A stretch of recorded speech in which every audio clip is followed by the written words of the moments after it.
Alright guys, welcome back to the channel. Today we're going to be going over my grand final predictions, big calls, and yeah, we're going to be talking about the key matchups, all that cool stuff. So yeah, let's get right into it. Alrighty guys, so obviously last week we had some, on one hand we had a magnificent, insane preliminary final that went up to the absolute last minute. And then for the Cats, they obviously sort of, as a lot of people have been saying, went on to win a training drill for their prelim finals. So I think that's one thing that's going to, have a few little implications, I guess, for the two teams that are going to this grand final. Obviously, that being the Cats and the Swans. Super disappointing for my Pies to go down in 1 point. But but yeah, the bottom line was Sydney played better for more of the game and for longer. And that's what win your games. And yeah, we just couldn't come back another time. So yeah, what a thriller that was. I think all neutral fans would have been very happy with the way that game ended. Yeah, so that was just that was a crazy game. And even just looking back at it now as a Pies fan, having lost the game, I can still appreciate how good of a game that was. And I just think back to those final moments where I thought, like, there is no way we pull this off again. And that sort of gets me excited as well, because this team just never goes down with a fight. So I'm super, I guess, proud of the boys for being able to dig deep and, really come back from a game we should have never been in. And credit to Sydney for playing an incredible first half. Yeah, majority of that game, they were in control. So yeah, hats off to Sydney. Going back to Friday night for the first preliminary final with the Cats and the Lions. This was an interesting one. I think going into this game, you thought there is no way Brisbane can surely keep this run going of just insane wins, when really they weren't even expected to win the first final, which is the incredible part. So I guess credit to Brisbane for getting to where they were. It could have been a really, really disappointing year. And I feel like, obviously I'm not a Brisbane fan here, but I think if I was a Brisbane fan, I'd be sort of half happy of, what the Lions were able to make out of a year where ultimately they failed to get the top 4 position. But they actually went, further or just as far, winning 2 finals this year when previously they haven't been able to do that. So, from a top 4 position. So I think 2 wins is pretty good for Brisbane. And you'd think they'd be around the mark again next year. Getting back to the Cats, they were incredible. They just dominated the whole game. They transitioned out of their back half just like butter. Like, they just cut through the Lions defenders and just went through the middle straight up. They had leads all night from Cameron, Hawkins. I think Stengel might have had a quiet one. I don't think he kicked. Actually, no, he did kick a few goals. Now I think about it. Yeah, so great performance by the Cats. And Brisbane, well, they just couldn't have, just nothing really went their way that night. Every time it went in their forward 50, they just didn't have any good entries whatsoever. But yeah, moving on to the grand final. Let's talk about the grand final. Some of my, little dot points here. And I'm going to go ahead and at the end of the video, I've got some big calls that I want to talk about here. And we'll see if any of them actually come through. But yeah, going off the previous matchups, there's been that stat going around recently that the Brownlow team, or the team who polled less Brownlow votes in the year, I think has won 11 out of the last 14 grand finals. In this case, that's obviously Sydney. So that's an interesting stat here to go off. Whether you really believe in stats like that, or whether you're someone who just focuses on the game itself, you probably take as much or as little from that as you want. So that's one thing. Sydney are also the only side currently to have bet Geelong the previous 2 occasions. So that's interesting as well. They have had, they had that 30-point victory earlier in the year for Buddy Franklin's 1,000th goal. A lot of people would say they were never going to lose that. But yeah, that's interesting. And I think some of the key matchups here are obviously going to be Geelong's. Both of these sides have absolutely potent forward lines. You've got Tyson Stengel, Jeremy Cameron, and Tom Hawkins are the 3 standouts for me for the Geelong forward line. So, they're one of those forward lines that can absolutely threaten to tie up a game. And then for the Swans, you got Franklin, you got Papley, you got Heaney, and just the absolute army of small forwards down at Sydney. So they're going to pose some struggles for Geelong's defenders. No doubts at all. And Dane Rampy is also one of them that has a great record against Geelong's Jeremy Cameron. And the last 5 games, he's gone 0 goals, 1 goal, 3 goals, 1 goal, and 0. So that's insane. That's probably something that's going to scare Geelong fans, because that just cannot happen. If Jeremy Cameron's getting kept to 1 or 2 goals, that's going to be really not good for Geelong.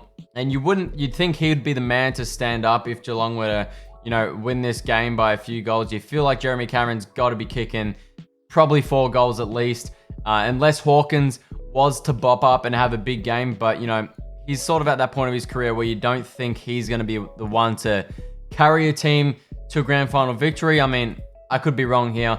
Jeremy Cameron's just a player that really seems like he's more likely to do something like that. And Tom McCartan here is another defender for the Swans that also has a good record against Hawkins in recent times, going 1 goal, and 2 goals in the last 3 matches. So pretty impressive there, keeping, 2 of the best key forwards in the game to, some really respectable goal margins for their last, 3 to 5 outings with Dane Rampy and Tom McCartan. So pretty impressive there. Sydney and Geelong, both 2 sides that are ranked very highly for their defensive and offensive. I believe Geelong are 1-1 for points against and points for, and I think Sydney are 4th for points against and points for. So yeah, 2 teams that are way up there. I think the difference really is here. Geelong don't have a game plan, or don't have a side that, sort of bring that high intensity pressure like the Swans do. So that's going to be interesting. Now, obviously, Swans playing at the SCG most of the time. The ground dimensions for the Swans here, being at the MCG this week, I think that's one thing that's going to, play a big part. If Sydney can't apply their high intensity pressure like they do at the SCG, then that might mean that Geelong are going to be able to have their transition game from the back half and, quickly go through the middle, that sort of thing. But that doesn't really, I don't really see that being a problem, because we know Sydney just did this a few weeks ago against Melbourne and absolutely demolished them. So yeah, I'm feeling like Sydney are going to be better suited going into this game. And my reason for that is they've just played a full game against the Pies here at like 100%, 200%, pressure for the entire game. So I think they're going to be expecting that from the get-go from this grand final, whereas I think it may take Geelong a little bit longer to adjust, as, they just played one of the lowest pressured finals you could really get, and, we're cruising that entire game. So I guess Geelong are going to want to be ready for that straight away, because Sydney, are going to be expecting it and are going to be ready for it and are conditioned to play a game like that, as they have for really their last 2 finals, and especially the prelim against the Pies. So that's an interesting thing.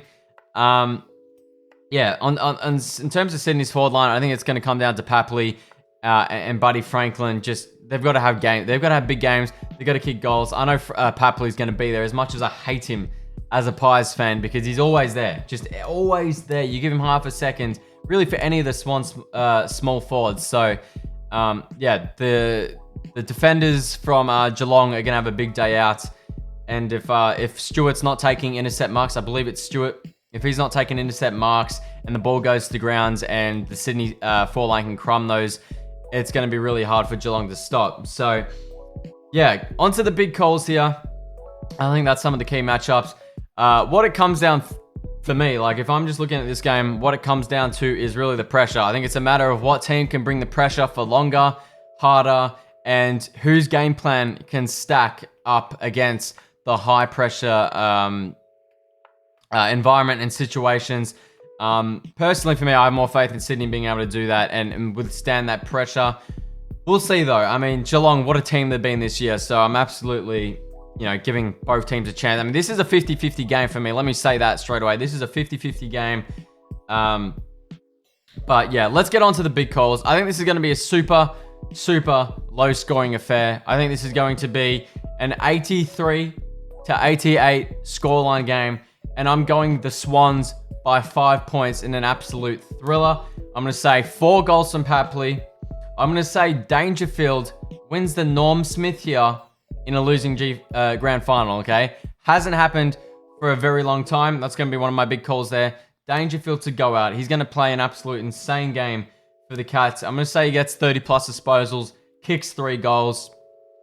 And my last big call is that the Swans go into the last quarter, 20 points down, and Franklin kicks the goal to put them in front. He kicks his only goal for the game, okay? These are massive calls.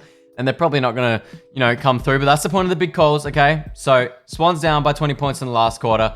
Franklin comes through, kicks his first and only goal for the grand final from 50 to put the Swans in front and to win the grand final. And, that's how it goes to me, okay? I got the Swans by 5 points. It's a 50-50 game, as I said. I could see Cameron and Hawkins absolutely dominating this game for the Cats. But let me know your big calls down below. I'm super, super interested in the big calls. I find them super fascinating and just really interesting to read and fun to look back on. But guys, that is it for the previews and the tipping videos for this year.